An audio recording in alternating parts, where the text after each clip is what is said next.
femicidio en Ciudad Juárez, y cómo ella es de Juárez y ha escrito sobre el femicidio y cómo las mujeres han resistido a esa violencia desde su fe.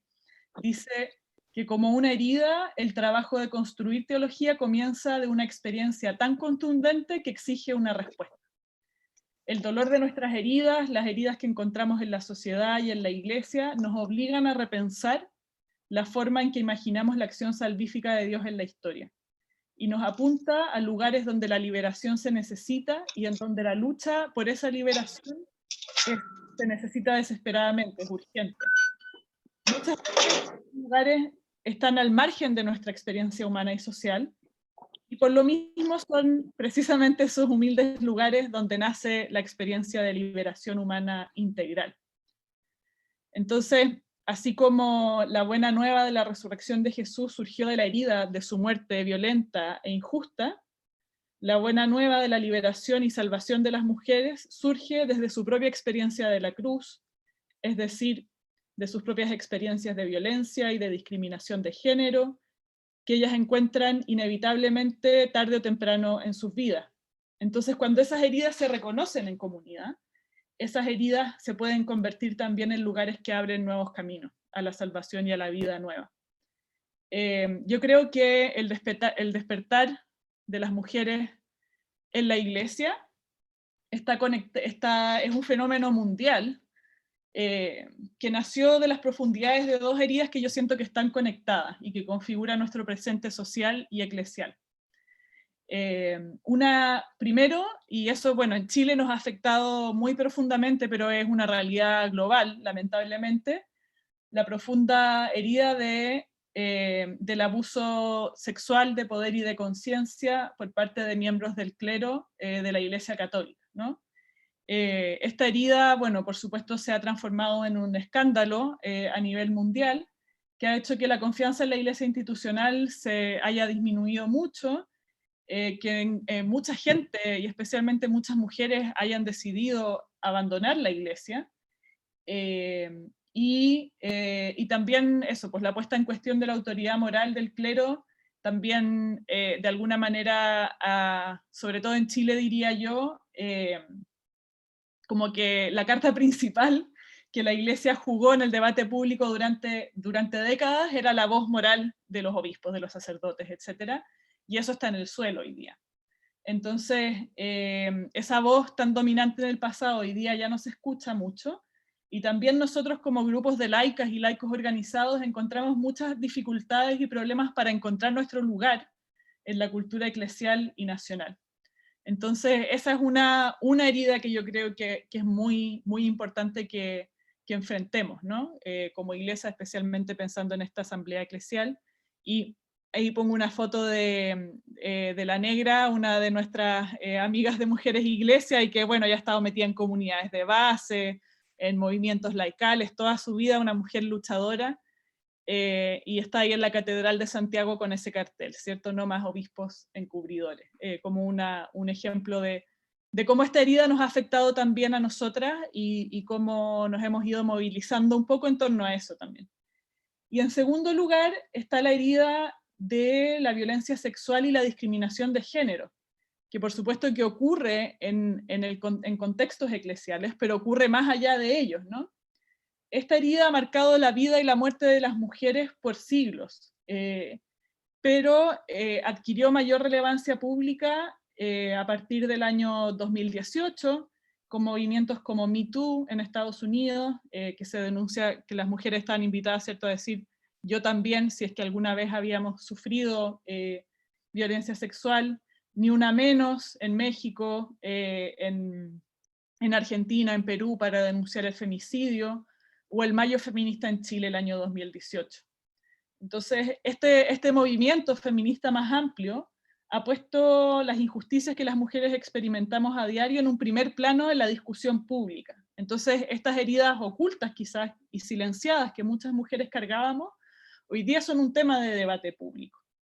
Y ahí puse esta imagen del Mayo Feminista en Chile. Esta es una toma feminista de la Universidad Católica, y es una foto emblemática, ¿no? Porque está ahí Juan Pablo II y al frente de él una mujer a pecho descubierto, Y creo que sintetiza, bueno, es una imagen que da, no sé, yo podría escribir muchos ensayos sobre ella, ¿no? Sobre ese evento y sobre ese momento, pero precisamente no solamente para mujeres al interior de la iglesia, sino para las mujeres en general, en la iglesia, el clero, representan muchas veces una fuerza más de opresión, ¿no? Entonces esta imagen representa también esa liberación en torno a esa fuerza.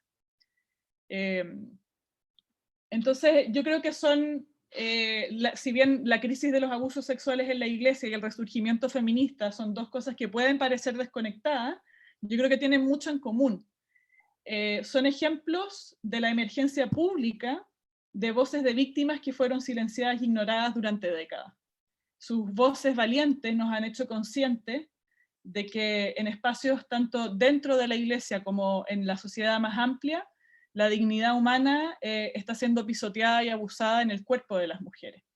Entonces, tanto la verdad de las víctimas de abuso clerical como la verdad de las mujeres que han sufrido violencia sexual o discriminación ya no están en las sombras, ¿no?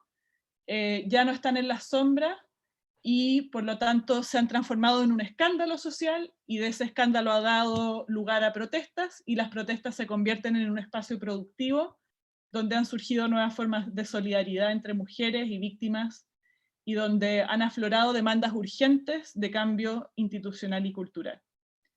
Creo que también estas dos crisis dan cuenta o dan testimonio de las formas perversas en las que la masculinidad tóxica, el poder y la sexualidad se cruzan en detrimento de la dignidad de las mujeres, de los niños y de otros grupos de personas marginadas y oprimidas. Tanto la crisis de la iglesia como el movimiento feminista, al mismo tiempo, en el lado quizás más positivo, han generado un espacio que permitió a las mujeres reflexionar y que nos permite hasta el día de hoy reflexionar, organizarnos en nuestros propios términos, reconociendo que el abuso de poder es un problema agudo y que está irresuelto en muchos ámbitos de la sociedad, no solamente en la iglesia. Entonces, frente a esta pregunta, ¿no? Mujer, ¿por qué lloras? Que le pregunta Jesús, que le preguntan los ángeles a María Magdalena, podemos decir que las mujeres tienen muchas razones, muchos motivos para llorar.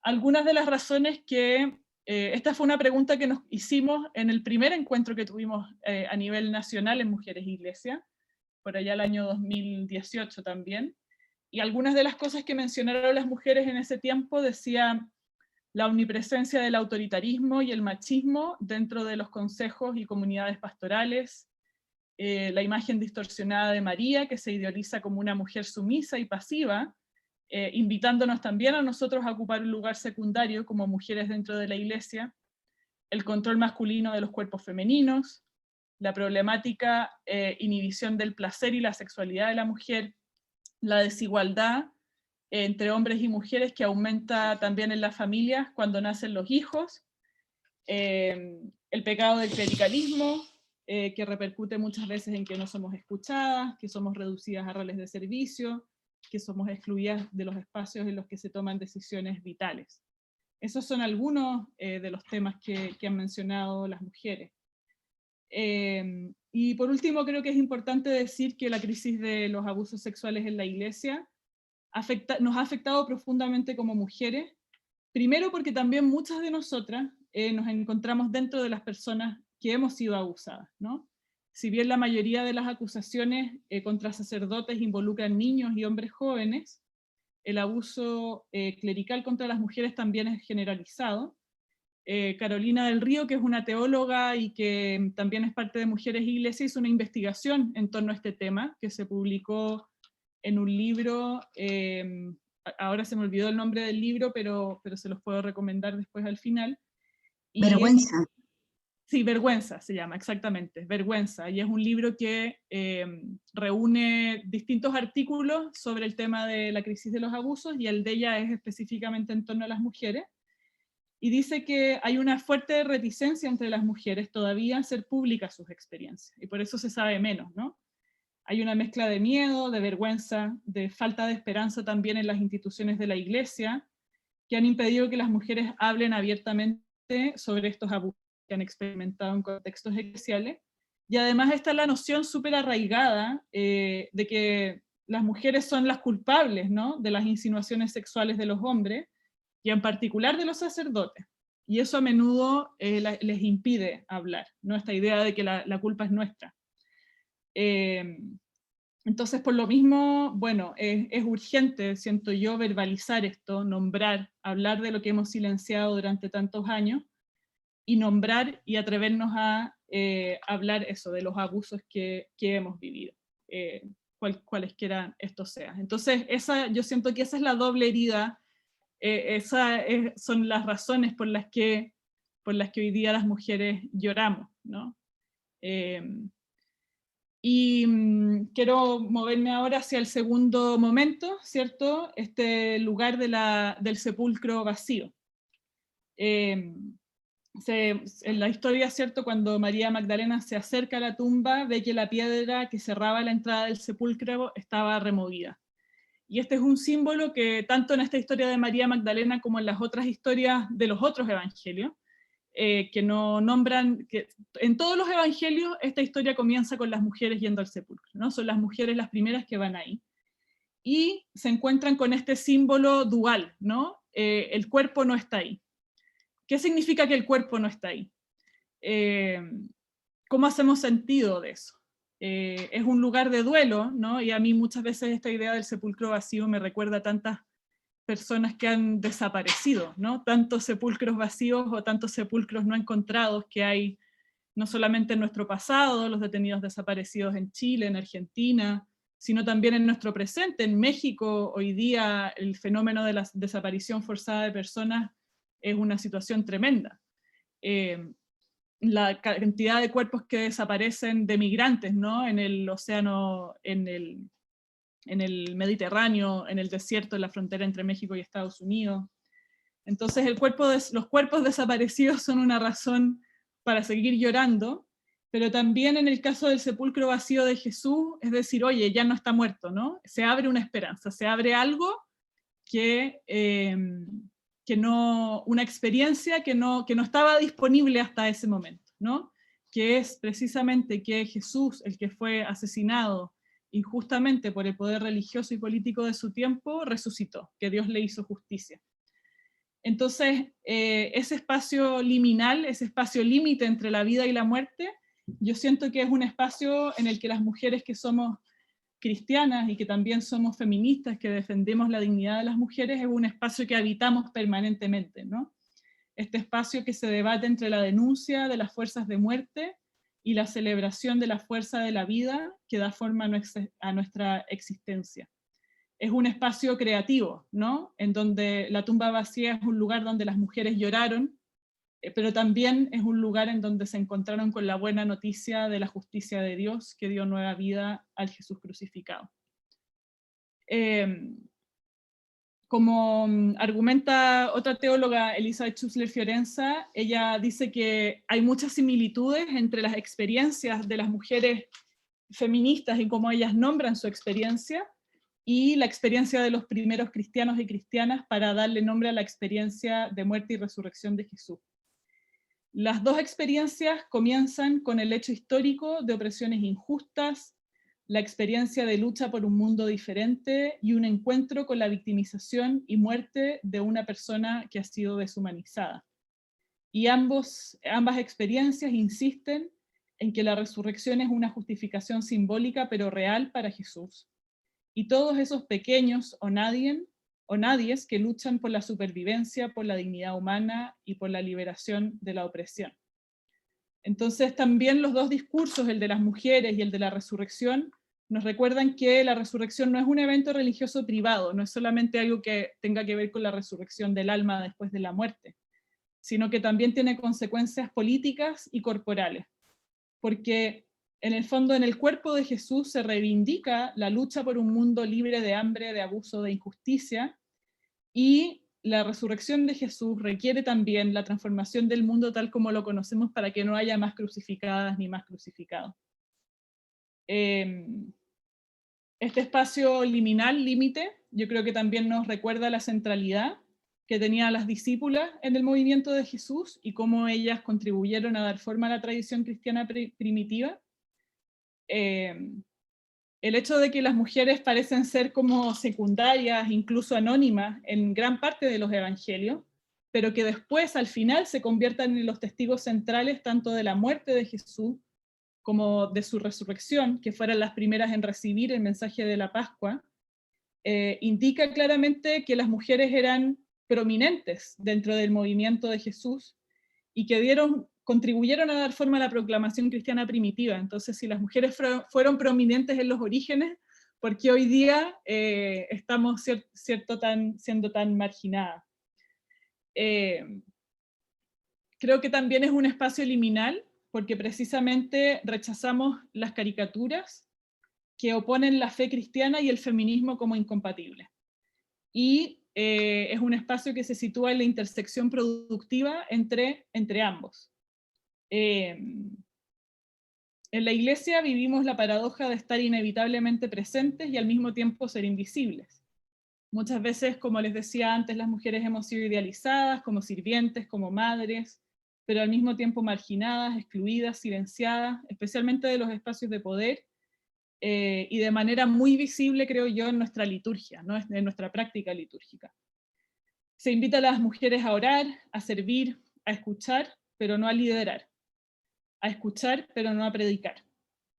Entonces, este rechazo a ese estatus secundario, de alguna manera, nos coloca muchas veces en posiciones de conflicto con instituciones de la Iglesia y con los puntos de vista patriarcales que tienen muchos de nuestros hermanos y hermanas, ¿no? Hasta el día de hoy. Entonces, este espacio liminal, este límite nos obliga como a transitar ese camino de una pertenencia crítica, situada, como les decía, en los límites de la Iglesia, a veces en una posición en que nadie nos presta mucha atención, como en chileno decimos, nadie nos pesca mucho, ¿no? Estamos a los márgenes, no somos muy escuchadas, pero sabemos que también ese espacio a los márgenes, en el límite, es un espacio en el que Jesús y el Espíritu y la Ruá se mueven con mucha libertad purificadora. Bueno, y ahí puse 3 ejemplos de... Una es la hermana Lica, que es una religiosa dominica que ha estado vinculada a Mujeres Iglesias y a otros grupos en Chile, en una marcha del 8 de marzo en Chile.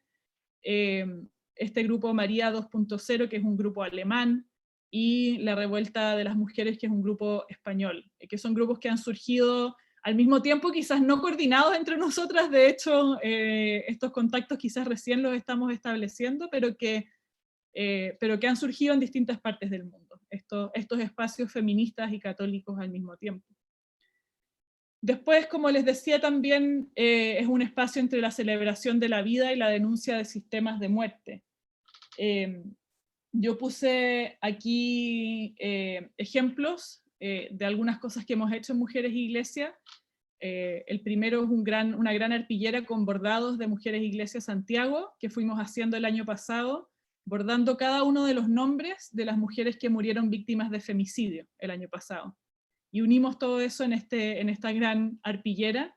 Y si se fijan, claro, es una denuncia, ¿cierto?, de una cultura de muerte, pero al mismo tiempo es un anuncio de la resurrección, lo que se ve en los colores, las flores, la esperanza, ¿no?, de que esa denuncia nos pueda mover hacia una sociedad en que esto ya no ocurra nunca más. Y bueno, hay un ejemplo también de justicia para Fabiola Campillay. Para los que no saben, en Chile el año 2019 tuvimos un estallido social, un movimiento de protesta muy amplio, muy extendido, y una de las consecuencias de ese movimiento de protesta fue, por supuesto, la represión policial, que terminó con muchas personas que perdieron su vista, porque se disparaba con pistolas a balines de goma, y en vez de disparar a los pies o a los brazos, que es lo que como que se recomienda, entre comillas, la policía disparaba directamente a los rostros, ¿no? Encegueciendo personas. Y eso también fue una protesta nuestra en torno a esa realidad. Creo que también es importante decir que somos periféricas también quizás dentro del movimiento feminista, porque para muchas feministas la Iglesia es como irremediablemente patriarcal, ¿no? y en lugar de ser un espacio de deliberación, de empoderamiento y de celebración de la dignidad de las mujeres, la Iglesia y su fe se perciben como una fuente adicional de opresión a las mujeres, y tienen bastantes buenas razones, diría yo. Sin embargo, frente a ese argumento, muchas mujeres cristianas que han abrazado puntos de vista feministas antes de nosotros. Esto no es algo que partió hace 2 años, esto es algo que partió en los años 60, e incluso el movimiento feminista desde sus orígenes siempre ha estado vinculado al cristianismo. Argumentamos que somos precisamente feministas porque somos cristianas. En palabras de nuevo de Virginia Scuy, en fidelidad al Evangelio de Jesucristo, en que ya no hay hombre ni mujer, elegimos ser feministas para rechazar el sexismo como contrario al designio de Dios y a las relaciones humanas recíprocas. Entonces no es una moda nomás que venga desde fuera, ¿no? Sino que es algo que sentimos que está presente en el Evangelio, que está presente en nuestra tradición, que afirma la dignidad humana, que afirma que en el bautismo somos todos iguales, ¿no? Que no hay hombre ni mujer, esclavo ni libre, griego ni judío, y que esa es una parte de nuestra tradición que lamentablemente no ha sido actualizada, no ha sido vivida y que nosotros queremos actualizar. Entonces, y es importante decir que si bien el magisterio de la Iglesia ha reconocido que la irrupción de la mujer en la vida pública y su lucha por la igualdad de derechos y la dignidad es un signo de los tiempos, esto lo reconoció Juan XXIII, el Concilio Vaticano II, Gaudium et Spes, que afirma que todo tipo de discriminación, ya sea social o cultural, ya sea por razones de sexo, raza, color, condición social, idioma o religión, debe ser superada y erradicada como contraria a la intención de Dios. Gaudium et Spes también lamenta especialmente la discriminación contra las mujeres, en que en muchas partes del mundo, y estas son palabras textuales, se les niega el derecho a elegir libremente marido, a abrazar un estado de vida o adquirir una educación o beneficios culturales iguales a los reconocidos para los hombres. En el fondo, nuestro magisterio ha reconocido la dignidad de las mujeres, ¿no? Y ha reconocido la lucha de las mujeres por esa dignidad como un signo del espíritu. Sin embargo, la Iglesia se ha tardado mucho en reconocer y validar esa irrupción de las mujeres dentro de sus propias estructuras. Entonces, el Papa Francisco ha reconocido este problema recientemente y de formas bastante ambiguas, aunque ha pedido y ha trabajado algo por la creación de oportunidades más amplias para una presencia femenina en la Iglesia. Pero en el fondo estamos en una situación paradójica, ¿no? Si uno va a los textos, si uno va al mismo Evangelio, puede encontrar raíces, puede encontrar argumentos, tanto teológicos, bíblicos y de la tradición de la Iglesia para afirmar la dignidad de las mujeres, pero al mismo tiempo vemos cómo en el fondo nuestra posición en la sociedad va avanzando, mientras que nuestra posición dentro de la Iglesia está como estancada. Y esta como contradicción de alguna manera nos empuja a luchar en contra de esta discriminación, y ahí pongo un ejemplo de un movimiento que también ha sido global para todos los sínodos y que quizás pudiese ser parte de este esfuerzo de la Asamblea Eclesial, que es el Votes for Catholic Women, votos para las mujeres católicas. ¿Cómo puede ser que tengamos un sínodo sobre la familia y que todos los que voten en ese sínodo sean hombres, en teoría célibes, que no tienen familia, ¿no? No hay mujeres, no hay madres, no están las religiosas. Recién ahora para el sínodo sobre el sínodo, que vienen 2 años más, se nombró a Natalie, a la sister Natalie, que fue mi compañera acá de curso en Boston College, como secretaria del sínodo de los obispos con derecho a voto, pero es una, ¿no? Entre cientos. Entonces, claro, estos son el tipo de injusticias contra los cuales nos movilizamos, ¿no? Porque somos de alguna manera huéspedes dentro de nuestra propia casa, como que estamos de visita en nuestra propia casa, no podemos tomar las decisiones, y es fundamentalmente que podamos también tomar decisiones sobre nuestra propia casa, que es la Iglesia. Bien, entonces ahora en cualquier caso siento que no tenemos que esperar a que todos los cambios vengan desde arriba, y bueno, estas imágenes son un ejemplo de eso. Este espacio liminal, este espacio límite entre la vida y la muerte, entre la inclusión y la exclusión, es un espacio también de creatividad. Al menos así lo he experimentado yo, creo que lo hemos experimentado Mujeres Iglesia, que es un espacio que, claro, que permanece en comunión con la Iglesia en general, pero que ha defendido su autonomía como un espacio libre de cualquier supervisión masculina y clerical, ¿no? Ha sido una especie de iglesia de las mujeres, un espacio en donde podemos practicar formas radicales de hermandad democrática, modeladas en la visión de las primeras comunidades cristianas y en el movimiento de Jesús que promovió este discipulado de iguales. Entonces, tener nuestro propio espacio creo que también nos permite hablar con libertad, con valentía, sobre los desafíos que enfrentamos, nos ha permitido también renovar nuestro lenguaje, nuestra práctica litúrgica, nos ha permitido tener creatividad, explorar cosas nuevas, explorar nuestra espiritualidad, estudiar la teología feminista, etcétera, ¿no? Entonces, tener estos espacios propios también ha sido un don del espíritu. Habitar ese espacio liminal, como les decía, es un espacio de vida y de muerte al mismo tiempo. Y voy a la última sección, para ya después dar paso al diálogo. María Magdalena se fue y le dijo a los discípulos: he visto al Señor y me han dicho esto. Esta es una imagen que a mí me gusta mucho, que viene de un manuscrito medieval, en que muestran a esta imagen de María Magdalena como la apóstola de los apóstoles, como la mujer que le predica a los que después van a predicar. Y es muy bonito porque es uno de los pocos como íconos o imágenes antiguos en los que vemos a una mujer predicando, ¿no? Y hablándole a los varones y enseñando con autoridad. Yo creo que uno de los regalos más grandes de este despertar feminista dentro de la Iglesia ha sido el don de encontrar nuestra propia voz. Creo que fortalecidas por la Ruá, por el Espíritu, reconocemos que en medio de una Iglesia en crisis el Evangelio sigue siendo una buena noticia para la humanidad y en particular para las mujeres. Crear un espacio propio nos ha permitido explorar libremente los Evangelios, leerlos con nuevos ojos, partiendo desde nuestras experiencias particulares, y nos ha ayudado a tener un encuentro renovado con la palabra, que está mediado tanto por, yo creo, lentes de lectura feministas como liberacionistas, que heredamos de otras mujeres cristianas antes de nosotras y que estamos actualizando. Creo que también ha sido importante la experiencia de muchas mujeres que, sobre todo dentro del mundo de las comunidades de base, dentro de la lectura popular de la Biblia, del mundo de la teología de la liberación, han venido leyendo la Biblia con lentes liberacionistas hace mucho tiempo, ¿no? No es algo que esté partiendo completamente de cero.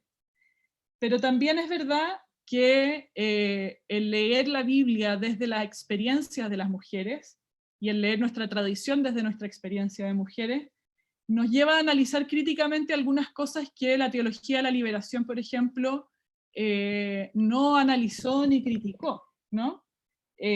Particularmente las opresiones heredadas y las dinámicas ocultas de dominación que están presentes en el lenguaje de la tradición cristiana. Entonces, en parte necesitamos, creo yo, como exponer que eso, pues la parcialidad de las lecturas gobernantes de la Biblia que están centradas en la experiencia de los hombres, que pretenden dar enfoques universales y desinteresados de nuestra fe, pero que en el fondo guardan un sesgo sexista muy, muy evidente, ¿no? Entonces necesitamos primero criticar ese sesgo sexista. En segundo lugar, también necesitamos buscar la sabiduría alternativa y la historia suprimida de las mujeres en la Biblia, en la tradición, en la iglesia, e ir a buscar esas historias no contadas de la contribución de las mujeres a nuestra tradición. Y aunque sabemos que las voces de las mujeres han sido muchas veces ignoradas, han sido censuradas, han sido reprimidas, las mujeres siempre han estado ahí, dice Elizabeth Johnson, en la fidelidad, en la lucha, en el amor, en el cuidado, en los movimientos proscritos, en las profecías, en las visiones. Y eso nos moviliza también a arriesgar nuevas interpretaciones de los textos de nuestra herencia, de nuestra tradición cristiana, proporcionando articulaciones de la teología y de nuestros símbolos que hagan justicia a la humanidad y plena de las mujeres como clave de lectura de una nueva síntesis.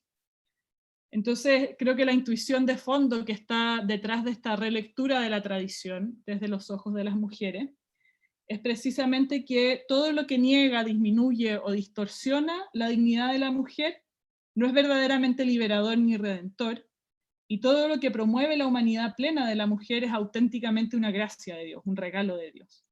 Entonces, en eso creo que confluyen la teología feminista y la teología de la liberación, porque se sitúan en esa intersección de que la vida plena de los seres humanos, y en particular de los oprimidos y oprimidas, es uno de los objetivos centrales del ministerio y del anuncio de Jesús, y es una dimensión ineludible de la tarea evangelizadora de la Iglesia. Bien, entonces creo que en este camino de proclamar la buena nueva nos hemos inspirado mucho en nuestras hermanas, amigas, madres, abuelas que nos precedieron en la fe, y algo que ha sido, creo que es muy importante en este camino, es redescubrir figuras femeninas de nuestra tradición y reflexionar sobre y redescubrir el papel que las mujeres tuvieron en el movimiento de Jesús. Rompiendo ese silencio patriarcal sobre esta herencia de las mujeres testigos y testigas. Es una invitación a celebrar el discipulado de las mujeres, recordando sus nombres, volviendo a los pasajes de la Escritura en donde se cuentan sus historias, reinterpretando y reinventando creativamente sus roles en las comunidades, y por supuesto, y por lo mismo yo elegí esta historia de María Magdalena para centrar mi ponencia, porque siento que ella es una figura central, ¿no? Y a mí me gusta mucho esa imagen que puse ahí en la diapositiva, en que se muestra a ella como a la par con Jesús, ofreciendo algo, ofreciendo vida nueva. Para terminar, creo que que la buena nueva del Evangelio no se puede separar de las buenas nuevas de la liberación de las mujeres, porque están intrínsecamente conectadas. Y yo estoy convencida de que cuando las mujeres anunciamos el Evangelio, es una buena noticia no solo para nosotras, sino para toda la Iglesia en su conjunto. Creo que los católicos, las católicas, necesitamos desesperadamente valorar los múltiples servicios y ministerios que practican hoy día las mujeres, aún sin reconocimiento oficial, incluido el ministerio de la palabra, ¿no? Estoy convencida de que los dones del Espíritu se nos dan a todas, a todos, y que también somos sacerdotisas, somos profetas, somos reinas a través de nuestro bautismo. Entonces, por lo mismo, se nos hace central desde este anuncio recordarle a la Iglesia que en el pueblo de Dios no hay cristianos de primera, segunda o tercera categoría, ¿no? Y que nuestra participación activa, como dice el Papa Francisco, no es una cuestión de concesiones de buena voluntad, sino que debiese ser algo constitutivo de nuestra naturaleza eclesial, ¿no? No es como una cosa buena que nos otorgan así generosamente nuestros párrocos, nuestros sacerdotes, los líderes, sino que más bien es algo que debiese ser parte de nuestra experiencia eclesial como un todo. Entonces, creo que eso, es importante valorar nuestra contribución activa y adulta a la vida de la Iglesia, que ofrece nuestras voces y nuestra riqueza de nuestros talentos y nuestros dones a toda la comunidad eclesial. Con eso, pues quiero terminar. Tengo una oración, pero creo que esa la vamos a dejar para el final, ¿no? Para después de las discusiones de grupo. Sí. Entonces, eso, pues, termino hasta ahí con mi provocación, ojalá que les ayude en este tiempo de discutir en grupos, y te devuelvo la palabra para que eso nos guíe hacia el siguiente paso, Karen. Sí, muchas gracias. Pues de verdad, muchas gracias, ha sido muy rico. Quisiera nada más rápidamente decir como 3 ideas con lo que nos has compartido. La primera creo que es justo recuperando estos 3 puntos que nos ponías, decir, mujer, ¿por qué lloras? Creo que es hablar de las heridas, que estas heridas creo que al final no están nada más en los cuerpos de las mujeres, son heridas que también hablan de una situación que se vive dentro del cuerpo eclesial y dentro del cuerpo social. Entonces creo que en ese sentido toma una dimensión muy importante hablar y partir, digamos, de estas heridas, porque tienen también una repercusión a nivel eclesial, a nivel social y por supuesto, ¿no?, a nivel de la vivencia de las mujeres. Otra, bueno, es un poco, digamos, dentro del tema de la tumba, de la liminalidad, pues esta posibilidad de abrir esperanza, ¿no? Creo que mucho lo hemos dicho aquí también, hemos insistido, decir, bueno, creo que lo que buscamos con este camino, con estos procesos y con estos ejercicios de escucha, pues es sobre todo que estamos aquí porque confiamos, porque creemos y porque tenemos una esperanza. Entonces creo que el ver la tumba, como decías, como un espacio creativo, como esta posibilidad de vida y de celebración de la vida, me parece que también es muy, muy importante.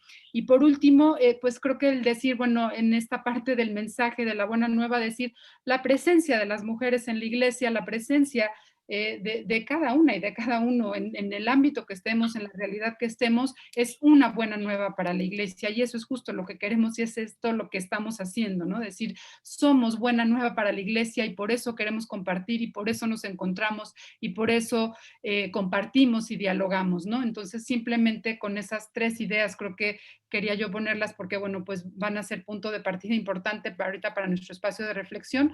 Simplemente decir, bueno, nos vamos a ir, ahorita nos van a mandar a los grupos, vamos a tener la misma dinámica, habrá un moderador, una moderadora en cada uno de los equipos, les pediríamos que sean, bueno, pues respuestas más o menos breves para que podamos tener oportunidad de compartir y de hablar todas y todos, y que pudieran también nombrar algún secretario, alguna secretaria que pueda tomar nota y que sean, digamos, como puntos muy concretos. Les pediría para que después, cuando hagamos el momento de compartir en plenario, que no se nos vaya mucho, a veces se repite mucho, por supuesto hay muchas coincidencias, ¿no? Entonces, que podamos sacar como puntos muy concretos, ¿no? Para que podamos presentarlo así rápidamente, ¿no?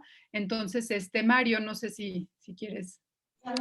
Sí, ya ahora nos vamos a ir a las salas pequeñas para iniciar la conversación. Les voy a mandar en el chat general las preguntas que pueden orientarnos. Igual las moderadoras nos las harán presentes.